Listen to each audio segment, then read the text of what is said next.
So as a lot of you guys have probably seen by now on the channel, I've been making a ton of 2025 AFL draft videos talking about what players I think a lot of teams should be taking at, where they're of course selecting in the draft. You know, I've made a video previously talking about West Coast, and now I believe that Dersma and Kubadov-Tyler will probably be the locks at pick 1 and 2. Again, Sullivan and Roby has kind of jumped into that conversation, and you know, that was a big talking point for about a week, and I actually feel like that's semi-cooled off again. I think it's gone back to the Duff-Tyler, Willem Dersma as pick 1 and 2, especially with Cal Toomey's comments on Gettable. But one thing I haven't really talked about is who I believe the Eagles should be selecting at pick 13 in the 2025 draft. Now, of course, this will not be pick 13 by the time the draft comes around. Pick 13 will go to like pick 20, especially with all the academies and father-sons and all of the above that we are actually seeing this year. So the reality is that we're gonna be, this pick's probably gonna be like pick 19, but it doesn't honestly matter, because the same players are still going to be available here at 13, because after all, they're not going to probably get any of those academy or father-son players anyway. So I thought we were going to talk about who they should probably look to draft at pick 13. There's a couple guys here. I wanted to start off with two blokes that I think will probably be unavailable, but I still want to talk about just in case, like there's still a slimmer of hope if you're an Eagles fan that maybe one of these guys might be available. You know, first one, Lockie Doverston, the 178 centimeter small forward, who I believe will probably get picked by Carlton, unfortunately for the Eagles, before this pick does happen. But he's, of course, being compared to like a taller version of Nick Watson. Has great speed, great pressure, extremely flashy, and shows a lot of really promising signs as well. I think he'd be a great pick for the Eagles, especially considering they recently just did lose Liam Ryan, and they're probably looking for a small forward going in the future. But other than Lockie Doverston, the other one I like is Ollie Greaves, the 191 centimeter tall forward, who I think would be great addition for this team. Tall midfielder, sorry.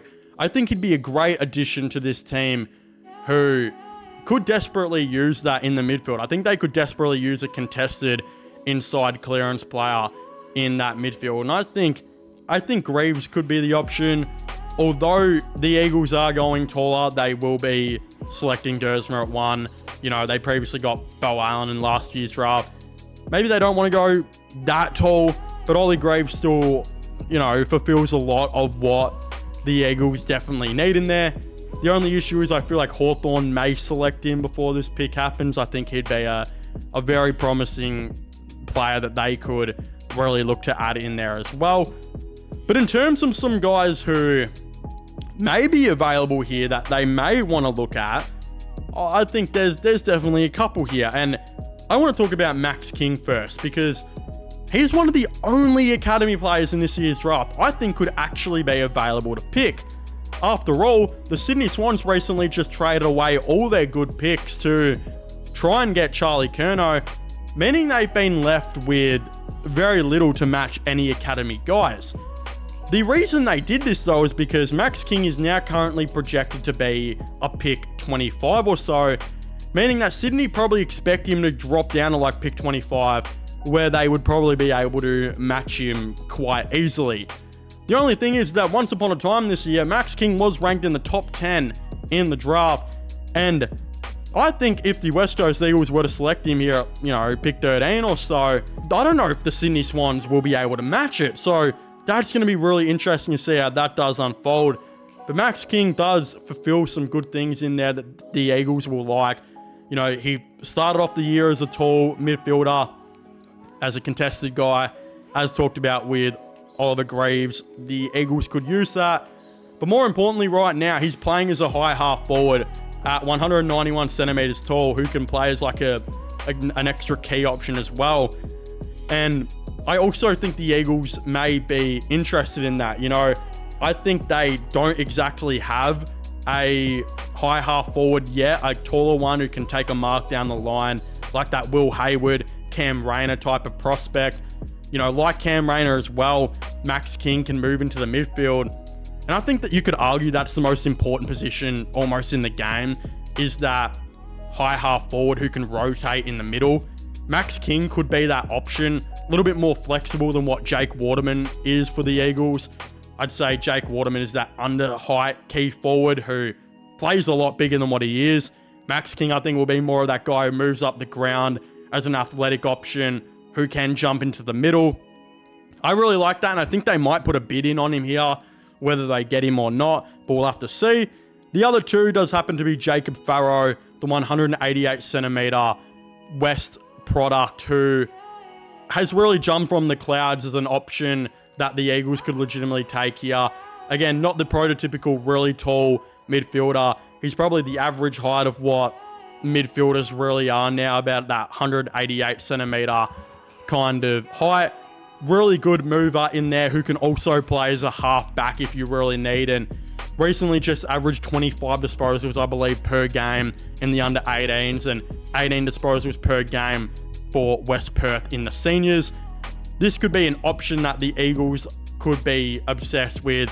I believe they need to come out of this draft with two pretty solid midfielders, and I think if you were to go into next year's midfield with a rotation that could look like Harley Reid, Elliot Yeo, Tim Kelly, Jacob Farrow, Willem Dersma, Bo Allen, maybe Liam Baker chipping in there, that could be really good, and that is a 10 times better midfield than a lot of the product that we unfortunately have, you know, kind of had to watch the Eagles put up this year.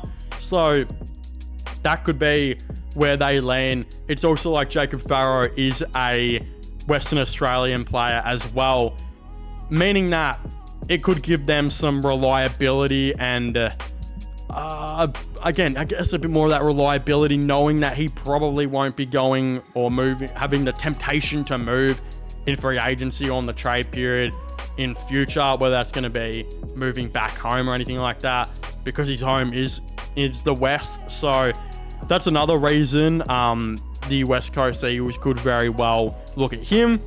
The other one does happen to be a guy who has fallen down the draft ranks a little bit, but at one stage had literal pick one conversations about him. And it's crazy that he's like ranked 24 now, but it's because he's the most inconsistent player in this freaking draft. But that does happen to be Noah Hibbins-Hargreaves, about 186 centimeter high half forward wing. Again, as mentioned earlier, that high half forward player has kind of become one of the AFL's most important positions now. And I believe that Noah Hibbins-Hargreaves does tend to play it pretty good. Like, I remember this one game where he had like 22 disposals and 4 goals, and that was when the pick one conversations were about him, and that was really early on in the year. Then it was like the next game he'd have 10 disposals on the wing and look absolutely booty cheeks, and that's where the inconsistencies about his game do come. One game he'll have 20 disposals and 3 goals. The next game he won't even touch the footy. You won't even notice he's out there. And that's the risk about him. The risk about him is the fact that this guy with years of development into him could be one of the best high half forwards in the game. But then, you know, the other side of the risk is that you could put 3 years of development into him and he's no better than the first day he actually got onto the park, and he could be a pretty quick in and out delisted player.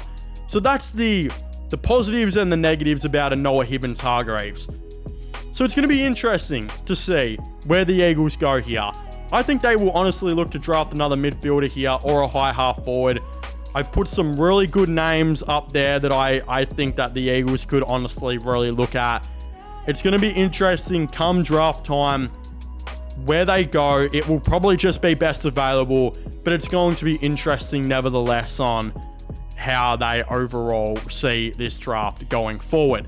But of course, if you haven't already, I'd very much love to hear all of your thoughts and opinions in the comment section down below.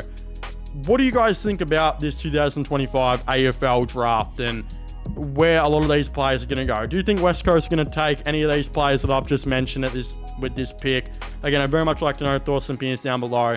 Make sure to leave a like on the video though, let me know you enjoy it. Subscribe to the channel for all those AFL content news. My gaming/movie channel, go check that out, also link down below. And go give my Instagram a follow if you haven't already as well.